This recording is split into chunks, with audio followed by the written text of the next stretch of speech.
জাতীয় বিশ্ববিদ্যালয়ের অধীনে অনার্স ভর্তি পরীক্ষার এডমিট কার্ড ডাউনলোড কবে শুরু হবে এবং কিভাবে ডাউনলোড করবা এই ভিডিওতে তুমি জানতে পারবা। দেখো, অনেকেই বর্তমানে আবেদন শেষ করেছো, রিসিভ লেখাটা এসেছে, এখন পরবর্তী কার্যক্রম এডমিট কার্ড, এটা আমরা গত ভিডিওতে বলেছিলাম।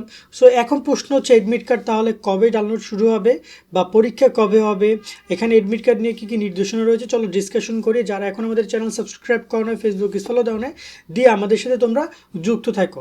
এবং তোমাদের জন্য আমরা চালু করেছি অনার্স ভর্তি পরীক্ষার কোর্স, চাইলে বিস্তারিত দেখে নিতে পারো এবং আমাদের কোর্সে যুক্ত হতে পারো। জাতীয় বিশ্ববিদ্যালয়ে ভর্তিজ শিক্ষার্থীরা, তোমাদের জন্য আমরা চালু করেছি টার্গেট জাতীয় বিশ্ববিদ্যালয় কোর্স। অনার্স ভর্তি পরীক্ষায় তুমি ভালো ফল করতে চাইলে আমাদের কোর্সের বিকল্প নাই, যেখানে তুমি 230 টাকায় পাচ্ছ 8000 প্লাস এমসিকিউ এর শীট, সকল বিষয়ে গুরুত্বপূর্ণ সাজেশন, বিগত 5 বছরের প্রশ্ন, অনলাইন পরীক্ষার ব্যবস্থা, ভালো কলেজ পাওয়ার গাইডলাইন, পরীক্ষার সকল আপডেট।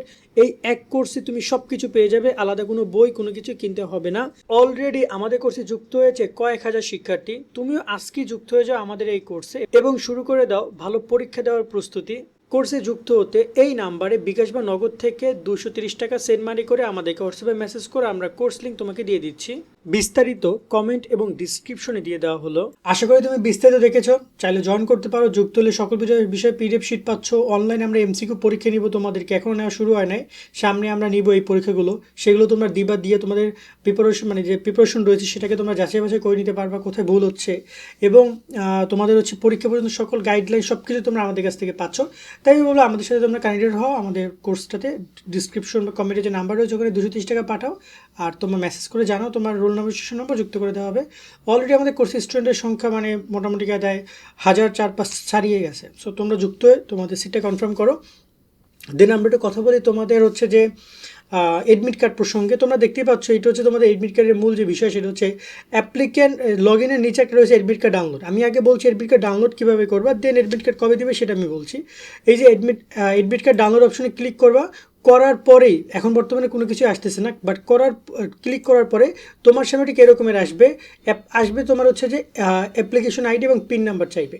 পিন নাম্বারটা দেওয়ার সাথে সাথে তোমার কাছে এডমিট কার্ড ডাউনলোড করতে বলবে, অথবা তোমার যদি এখানে এডমিট কার্ড ডাউনলোড তুমি নাও করতে চাও, যে না তুমি এখান থেকে এডমিট কার্ড ডাউনলোড করবে না, তুমি সরাসরি তোমার প্রোফাইল থেকে এডমিট কার্ড ডাউনলোড করবে, তাহলে তুমি এই যে লগ ইন অপশন আছে এখানে ক্লিক করবে। আমি তোমাকে একটু দেখাচ্ছি, দাঁড়াও, কারণ এটা কপিরাইট ইস্যু আছে, তাই আমি এই পাশে আমার কম্পিউটার ট্যাব থেকে একটু বের করে তোমাদেরকে দেখাই। ওকে, দেখো আমি অলরেডি বের করেছি, দেখতে পাচ্ছ এইখানে কিন্তু একটা ইনফরমেশন রয়েছে ডাউনলোড অ্যাপ্লিকেশন ফর্ম। এই যে ফর্মটা আছে না, এইখানেই যখন এডমিট কার্ড ডাউনলোড শুরু হবে তখন এই যে অ্যাপ্লিকেশন ফর্মের এই জায়গাটাতে তোমাকে দেখাই দিবে যে ডাউনলোড এডমিট কার্ড আসবে। তখন তোমরা এখানে ক্লিক করবা, ক্লিক করার সাথে সাথে এই যে মোবাইল, তোমাদের যে মোবাইল আছে অথবা তোমার যে কম্পিউটার আছে, দেখতে পাচ্ছ এই যে অ্যাপ্লিকেশন ফর্ম ডাউনলোড হয়েছে। আমরা চাইলে এখন এখানটা খুব সহজে এখান থেকে ডাউনলোডটা করে নিতে পারবো। রাইট না, যেহেতু আমার ডাউনলোড দরকার, আমি ডাউনলোড করছি না, বাট এভাবে এখান থেকে আমরা এডমিট কার্ড ডাউনলোড করতে পারবো। এডমিট কার্ড আমরা বেশ কয়েকটাভাবে ডাউনলোড করতে পারবো। এখনও সেই এডমিট কার্ড দেওয়া কবে শুরু হবে, এখানে দুটো নিয়ম রয়েছে। একটা হচ্ছে ভর্তি যে সার্কুলারে সেখানে এডমিট কার্ড নিয়ে কী বলেছে, লাইনটা পড়ো। বলেছে কলেজ কর্তৃক প্রাথমিক আবেদন নিশ্চয়নকৃত শিক্ষার্থীদের, অর্থাৎ যারা কলেজের আবেদন করেছো এবং কলেজ নিশ্চয়ন করেছে, অর্থাৎ কলেজ টাকা জমা দিয়েছো, তুমি আবেদন ফর্ম জমা দিয়েছো, অথবা ফর্ম জমা না দিলেও কলেজ যদি তোমাকে রিসিভ করে তাহলেই তুমি এডমিট কার্ড পাবা। রিসিভ যাদের করবে না তাহলে কিন্তু তার এডমিট কার্ড পাবে না। যেমন আমি একটু আগে যে আবেদনটা দেখা যাবে কিন্তু একটা ভুয়া আবেদন, ওই টাকাটা আমি জমা দিব না, ও কিন্তু এডমিট কার্ড ডাউনলোড করতে পারবে না। কেন পারবে না? কারণ আমি ওটা ভুলে আবেদন করেছি, জাস্ট একটা দেখানোর জন্য তোমাদের একটা ডেমো অ্যাপ্লাই করেছি।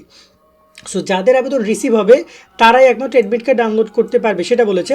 এবার বলছে নির্ধারিত তারিখের পূর্বে ভর্তি পরীক্ষার নির্ধারিত তারিখ, যদি ভর্তি পরীক্ষা যেদিন হবে সেই হিসাব করে 7 দিন পূর্বে ভর্তি বিষয়ক ওয়েবসাইটে অ্যাপ্লিকেন্ট লগ ইন অপশন থেকে এডমিট কার্ড ডাউনলোড করে প্রিন্ট করে নিতে হবে। সেই হচ্ছে বিষয়টা, যে ভর্তি পরীক্ষা যে দিন হবে সেই অনুযায়ী এই অ্যাপ্লিকেন্ট লগ ইন অথবা এডমিট কার্ড ডাউনলোড বাটনে ক্লিক করে তখন ডাউনলোড করা যাবে। এখন কিন্তু কোনো ডাউনলোড করার সুযোগ তারা দিবে না। তার মানে এখন তোমরা আপাতত ঘুমাও, যখন এডমিট কার্ড ডাউনলোড শুরু হবে আমরা বলে দিব। তবে এখানে একটা কথা আছে, এডমিট কার্ড ডাউনলোডের সাথে কিছু কথা এখানে যুক্ত করেছে, আমি একটু বলি। আরেকটা কথা বলি, এডমিট কার্ড ডাউনলোড কিন্তু 7 দিনের কথা এখানে বলেছে, তাই না? কিন্তু গত বছর আমরা দেখেছি ভর্তি পরীক্ষায় প্রায় 8-10 দিন আগেই ওই এডমিট কার্ড কিন্তু ডাউনলোড তারা শুরু করে দিয়েছিল। যেহেতু অনেক শিক্ষার্থী, প্রায় 4-5 লাখ শিক্ষার্থী, তো তারা 7 দিন না আরও অনেক আগেই শুরু করবে, মানে যতটুকু পূর্ব নির্ধারিত তারিখের আগেই শুরু করবে তারা। আরেকটা কথা হচ্ছে পরীক্ষার্থীর প্রবেশপত্র, অ্যাডমিট কার্ড, তারিখ, সময়, রোল নাম্বার এবং পরীক্ষা কেন্দ্রের নাম উল্লেখ থাকবে। অনেকেই পরীক্ষা কেন্দ্র কোথায় হবে সেটা জানতে চাও, তারা এই অ্যাডমিট কার্ডই দেখতে পারবে তোমার পরীক্ষা কেন্দ্র কোথায় হবে। অর্থাৎ তুমি কিন্তু পরীক্ষা কেন্দ্র সিলেক্ট করতে পারো না, এটা অটোমেটিক্যালি তোমাকে সিলেক্ট করে জাতীয় বিশ্ববিদ্যালয় থেকেই জানিয়ে দিবে যে তারা কোন জায়গায় পরীক্ষা নেবে। ম্যাক্সিমাম পসিবিলিটি হয় যে তোমার এইচএসসি যে পরীক্ষা দিয়েছো যে এলাকায়, সেই এলাকার যে জাতীয় বিশ্ববিদ্যালয়ের পরীক্ষা কেন্দ্র আছে সেখানে পরীক্ষা হবে। লাইক তুমি যদি জেলা শহরে পরীক্ষা দাও তাহলে জেলা শহরে পরীক্ষা, তোমার যদি উপজেলা শহরে হয় তাহলে জেলা শহরে গিয়ে তাদের যে সরকারি কলেজগুলো বা বেসরকারি কলেজগুলো আছে যেখানে জাতীয় বিশ্ববিদ্যালয় অধীনে যে কলেজগুলো সেখানে পরীক্ষাগুলো নেবে তারা। আর শিক্ষার্থীকে অবশ্যই ভর্তি পরীক্ষার সময় তোমাকে কিন্তু এই যে প্রবেশপত্রটা নিয়ে যেতে হবে আর তোমার এইচএসসির রেজিস্ট্রেশন কার্ড নিয়ে যেতে হবে। আর একটা গুরুত্বপূর্ণ পয়েন্ট আমি এখানে বলতে চাই, যেটা এখানে লেখা নাই তারপরে আমি বলি, তোমাদের কিন্তু প্রবেশপত্রে একটা সিগনেচার করতে হবে। সেই সিগনেচার এবং তোমার রেজিস্ট্রেশন কার্ডের সিগনেচার যেন সেম হয়। মানে এইচএসসি রেজিস্ট্রেশন কার্ডে কিন্তু অলরেডি তুমি একটা স্বাক্ষর করেছো, তাই না? দেখো, গিয়ে দেখো একটা স্বাক্ষর আছে, ওই স্বাক্ষরটাই যেন তোমার এইচএসসির তোমার যে এই অনার্স ভর্তি অ্যাডমিট কার্ডের স্বাক্ষর থাকে। কারণ এই অনার্স ভর্তি অ্যাডমিট কার্ডে কিন্তু তোমরা সিগনেচার দিতে হবে এবং এই সিগনেচার যেন সেম থাকে। ভুল বা সিগনেচার দিবা পরবর্তীতে কিন্তু ঝামেলায় পড়ে যাবা। ঝামেলার সমস্যা নেই, লাগলে আবার ডাউনলোড করে আবার সিগনেচার দিবা, বাট সঠিক স্বাক্ষরটা দিতে হবে, এটা হচ্ছে মেইন কথা।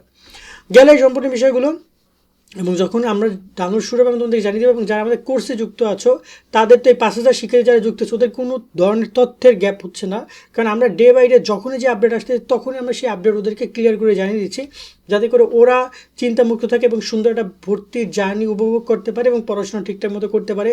এমনকি ওদের অনলাইন এক্সাম বা যা যা নেওয়া সেগুলো আমরা নিচ্ছি যাতে করে ভালোটা কিছু হয়। আজকে আমাদের ভিডিও আমরা এখানে শেষ করছি। সকল অনেক অনেক ভালো থাকবে। আল্লাহ হাফেজ।